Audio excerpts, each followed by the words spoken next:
Les rendez-vous d'Alfred Hitchcock racontés par Serge Sauvion. Aujourd'hui, Charme fatal de Sidney Gelford.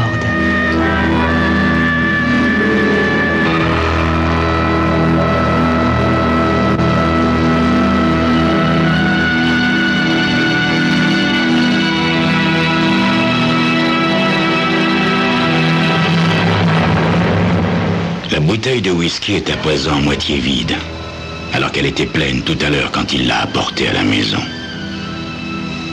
Qu'est-ce que tu veux me faire, Walter, mon amour? Demande Jane d'un air provoquant. Elle a la voix légèrement pâteuse et semble avoir de la difficulté à garder les yeux ouverts. Elle doit aussi avoir un peu chaud car elle a retiré son chandail. Elle est à présent à demi avachie sur la table en appui sur ses gros avant-bras nus. Pauvre Jane. Où est donc passée sa beauté l'autre fois? Elle a grossi, beaucoup grossi, au point de devenir informe. Ses bras, comme ses jambes, sont désormais marbrés de veines saillantes. Et dire qu'il aimait tant regarder ses jambes. Maintenant, c'est fini. Il les trouve hideuses. Qu'est-ce que tu veux me faire, chérie? Répète-t-elle d'une voix qui grasseille. T'essaies de m'exciter, hein? Comme elle fait mine de se pencher en avant, sa lourde poitrine vient se coller sur le bord de la table. Walter la contemple, glacial, gagné par un immense dégoût. Dieu sait qu'il ne cherche pas à l'exciter. Il se sent malgré tout indulgent et compréhensif à son égard. Pauvre Jane. Qui espère-t-elle tromper avec ses artifices? Qui se laisserait prendre à la fausse blondeur de ses cheveux? On voit bien que les racines sont brunes. Et pourquoi se colle-t-elle systématiquement ce truc noir, dégoûtant autour des yeux? Walter espère sincèrement qu'elle va pas se mettre à pleurer. Quel spectacle quand ce machin se met à dégouliner le long de ses joues. Après tout, peut-être qu'elle pleurera pas. La vieille est coriace. Enfin, reste que pour le moment, il est incapable de lui annoncer la nouvelle, de lui parler de ses projets. Peut-être qu'elle tiendra le coup. Et pour l'instant, c'est lui qui manque de courage. Les deux verres sont vides, il les remplit de whisky. Chérie, dit-elle, si je bois davantage que ça, je pourrais pas te préparer ton dîner. Pourtant, j'ai prévu pour ce soir quelque chose de drôlement bon. Walter ne se demande même pas de quoi il s'agit. Il ignore le propos et absorbe d'un trait une grande goulée d'alcool. Jane, à son tour, avale une gorgée, mais son sourire s'accompagne d'une légère crispation, signe de sollicitude mêlée d'anxiété. Walter, t'as pas été renvoyé de ton boulot, dis-moi. Walter secoue la tête négativement. Il est temps qu'il se décide à cracher le morceau. En principe, il n'est pas lâche, mais lancer la première phrase, histoire d'attaquer le sujet, c'est bougrement difficile. Il vide son verre d'un trait. S'il continue à ce rythme, il pourra même plus parler. Enfin, puisque quelqu'un a été courageux par amour pour lui, il faut qu'il soit courageux à son tour. Rien que ce soir, et puis ce sera fini. Jennifer...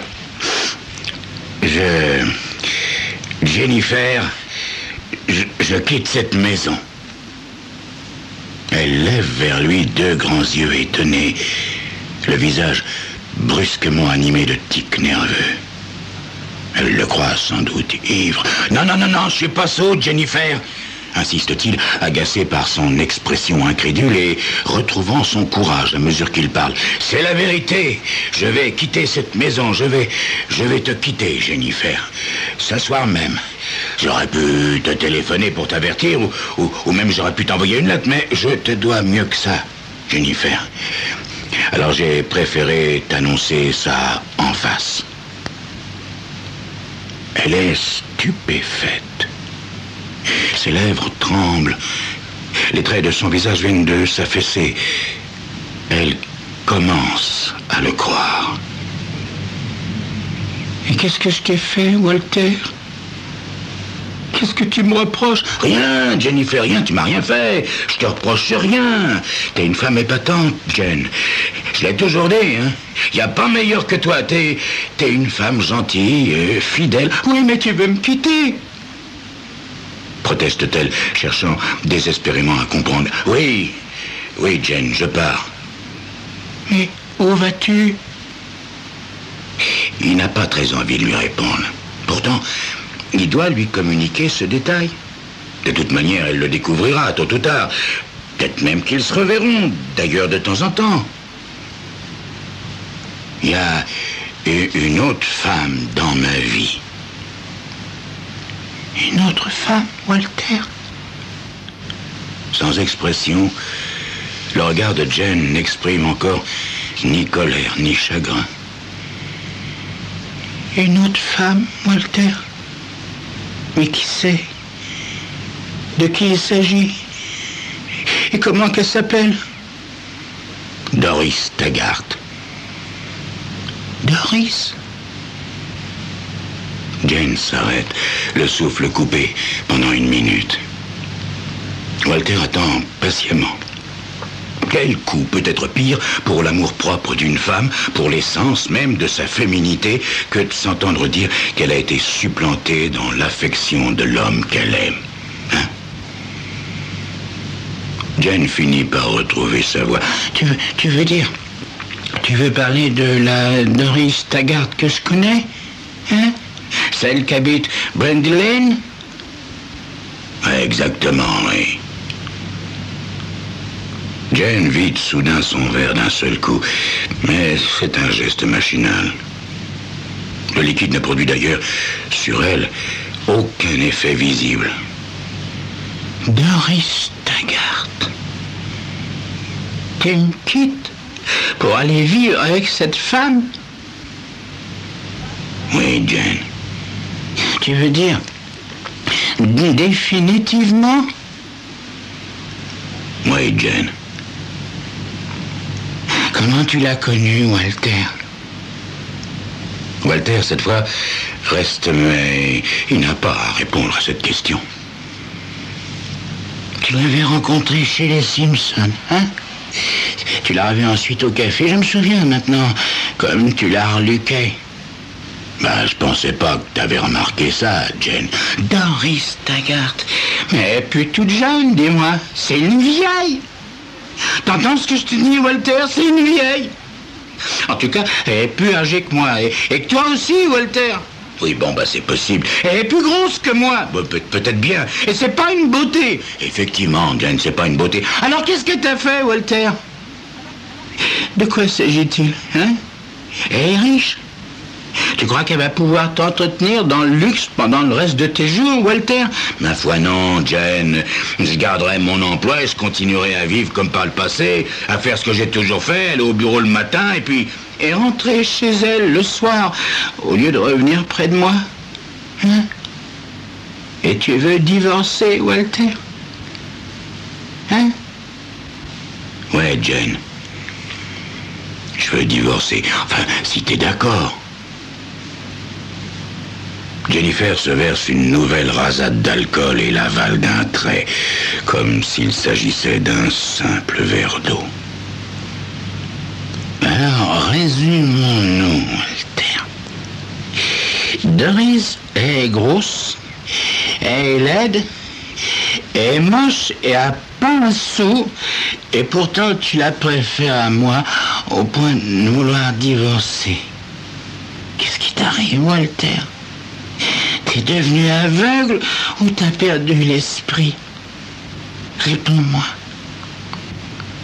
Ni l'un ni l'autre, Jennifer. Alors, dans ce cas, explique-moi, Walter, je comprends pas. Qu'est-ce qui t'attire chez cette femme au point que tu veuilles briser ton ménage? Hein? C'est quoi cette dévoreuse d'hommes? Son mari, le cher vieux Billy, n'est pas mort depuis 1 an qu'elle songe déjà à prendre le mari d'une autre, en l'occurrence le mien. Eh bien, justement, Jennifer, justement... C'est parce que le cher vieux Bill, comme tu dis, est mort que je peux te quitter pour épouser Doris. Il est mort à cause de moi, Jen. À cause de moi, et j'en suis très flatté.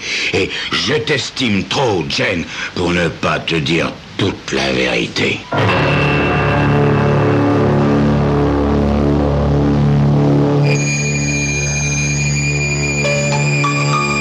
La vérité n'est pas toujours bonne à dire. Mais Walter ne semble pas y songer. Par ailleurs, pourquoi prétend-il que Bill est mort à cause de lui? Ça, c'est ce que vous saurez dans quelques instants.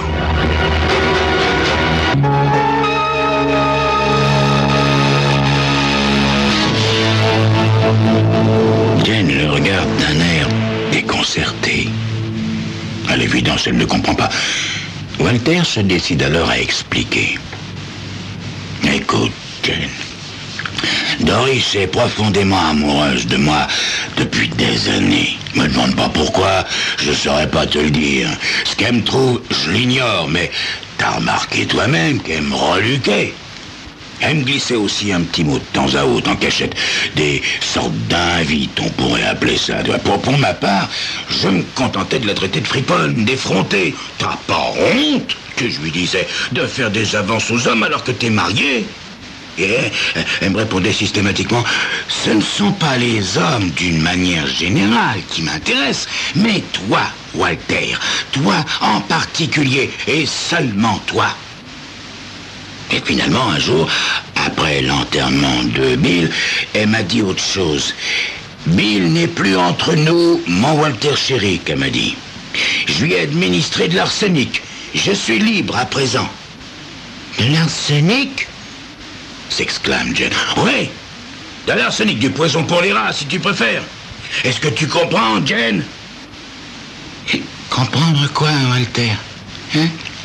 Non, je comprends pas. Elle a tué Bill pour moi, Jen. Elle a commis un meurtre par amour pour moi. C'est pas tous les jours qu'on trouve une femme qui soit capable de ça. Heureusement que non, réplique Jen, à présent presque dégrisée. Non, mais tu veux donc pas comprendre, Jen? Bien sûr, je dis pas que c'est bien ce qu'elle a fait. Elle a quand même commis un meurtre. C'était quand même pas très gentil à l'égard de ce pauvre vieux Bill. Mais que veux-tu? De mon point de vue à moi, Walter Brahms, petit fonctionnaire, 50 ans passés, pour moi, Jennifer, c'est quand même très flatteur. Jen le dévisage un long moment. Je m'étais jamais aperçu que t'étais si sensible à la flatterie. Mon pauvre Walter. Bah, c'est mon petit côté romantique, Jen. Toi? Romantique? Walter? Bah, pourquoi pas? Écoute, ce geste m'a touché. Il m'a été droit au cœur, je dois l'admettre. Jen hoche la tête. T'es un homme étrange, Walter Brahms. Bien étrange. De l'arsenic, dis-tu? Exact, oui. Et la police? C'est inquiété de rien.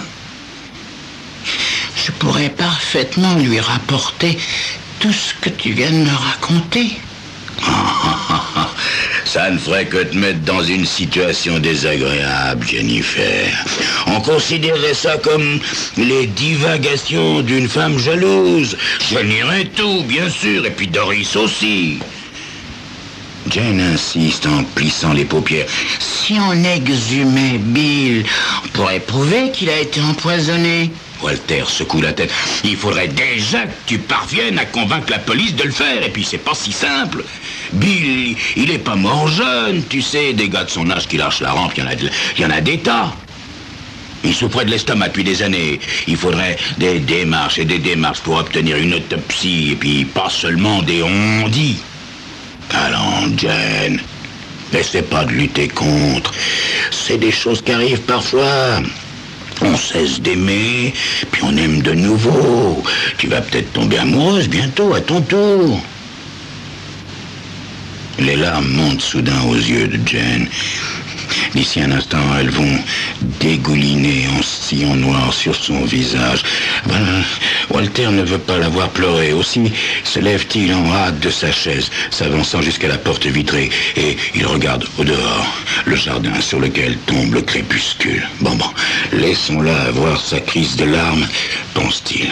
La pauvre vieille Jane a bien droit à ça. En fait, Walter aurait été choqué si son départ n'avait pas déclenché quelques pleurs, quand même. Il l'écoute renifler bruyamment pendant 3 ou 4 minutes, puis il l'entend ouvrir son sac. Elle doit chercher un mouchoir propre. Il ne se décide à se retourner que lorsqu'il a la certitude qu'elle s'est enfin calmée. Le spectacle qu'elle offre est épouvantable. Le visage barbouillé de rimel, la bouche un peu crispée. Du moins se montre-t-elle courageuse. Je suppose que tu ne restes pas dîner, Walter. Bah non, Jane, non. Je suis seulement venu prendre ma valise qui est déjà prête. J'emporterai le reste plus tard. Alors, tu pars vraiment, Walter? Ouais, je pars vraiment, Jennifer. Elle lui lance un regard si désespéré, si pitoyable, que pour un peu il fléchirait dans sa résolution. S'il croyait passer le pire en lui annonçant la nouvelle de son départ, sortir exige aussi du cran. Allons, ma vieille, dit-il, en se rasseyant en face d'elle pour partager le reste du whisky entre leurs 2 verres. Buvons aux bonnes années que nous avons eues, hein? Il lève son verre à sa santé, avale une gorgée. Jane porte docilement son verre à ses lèvres, mais le cœur n'y est pas. Reconnais que t'as eu la meilleure part, écoute, dit-il comme pour la consoler. Doris, elle va devoir supporter ma vieillesse, tandis que toi, t'as connu ma jeunesse. Et à ta santé, Jennifer chérie. Walter vide son verre d'un trait comme pour se donner du courage. Après quoi, incapable de supporter plus longtemps le spectacle du chagrin de Jane, il sort de la cuisine, traverse le vestibule, s'élance dans l'escalier qui mène à l'étage et gagne la chambre. La valise est bien là où il l'a cachée, sous le lit. Il la tire à lui. Il cherche ensuite son chapeau, son meilleur chapeau. C'est à Doris qu'il doit penser désormais, non à Jennifer. Doris, la femme la plus aimante du monde entier et qui l'a prouvé. Il se regarde un instant dans la glace.